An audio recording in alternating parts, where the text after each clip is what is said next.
In the quiet village of Olorun, there lived a humble fisherman named Tunda. Though he was poor, he was known for his hard work and resilience. Every morning, before the sun rose, he would set out to the river, casting his nets with hope in his heart. Despite his efforts, he barely caught enough fish to feed himself and his wife, Yutunde. Yutunde, a kind and patient woman, always encouraged him. "Be grateful, my husband," she would say. "As long as we have food to eat and a roof over our heads, we are blessed." But Tunda was never satisfied. He often envied the wealthy traders in the village and wished for a life of riches and luxury. One fateful morning, as Tunda pulled in his net, he felt something unusually heavy. Excited, he thought he had caught a great number of fish. But as he looked closer, he saw a single shimmering golden fish trapped in his net. Before he could take it out, the fish spoke in a soft, magical voice. "Kind fisherman, please spare my life, and I shall grant you 3 wishes." Tunda was stunned, his heart pounded with excitement. This was his chance. He quickly nodded and said, "Very well. My first wish is to be the richest man in the village." In an instant, his ragged clothes turned into expensive royal garments, and his tiny hut transformed into a grand mansion filled with gold, silver, and fine silk.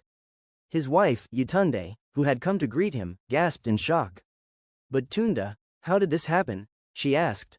Tunda grinned. "Never mind that, woman. We are rich now." Yutunde, however, was worried.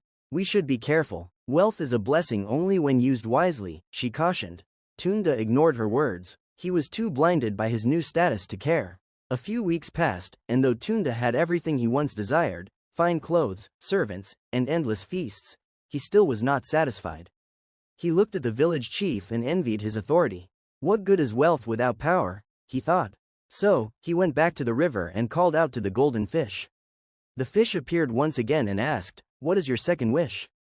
Tunda did not hesitate. "I want to be the most powerful man in the land." At once, the chief of the village was dethroned, and the people bowed before Tunda as their new ruler. He now had control over the village, and his word became law. But even then, his heart remained restless. He wanted more. One evening, while sitting on his throne, Tunda thought, "Why should I stop here? If I were a god, I would never have to depend on anyone. I would have ultimate power." Once again, he returned to the river and summoned the golden fish. It appeared with a sorrowful look in its eyes. "You have one last wish," it said. "Choose wisely." Tunda laughed greedily. "I want to be a god so that I will never have to rely on anyone again." The fish sighed deeply. "As you wish," it whispered, and with a flash of light, everything went dark. When Tunda opened his eyes, he found himself alone on a deserted island. His grand mansion, his wealth, his throne, everything was gone. He was no longer a king, no longer rich, and worst of all, no one knew where he was. He wandered the island, hungry and helpless. For the first time, he realized how much he had lost. He had traded his simple but fulfilling life for greed, and now he had nothing. Days turned into weeks, and Tunda, who once had everything, was now just a lonely man with no food, no water, and no one to help him. As he lay weak under the scorching sun, he finally understood the truth. Moral lesson: greed and ingratitude can lead to downfall. Always appreciate what you have before it's too late.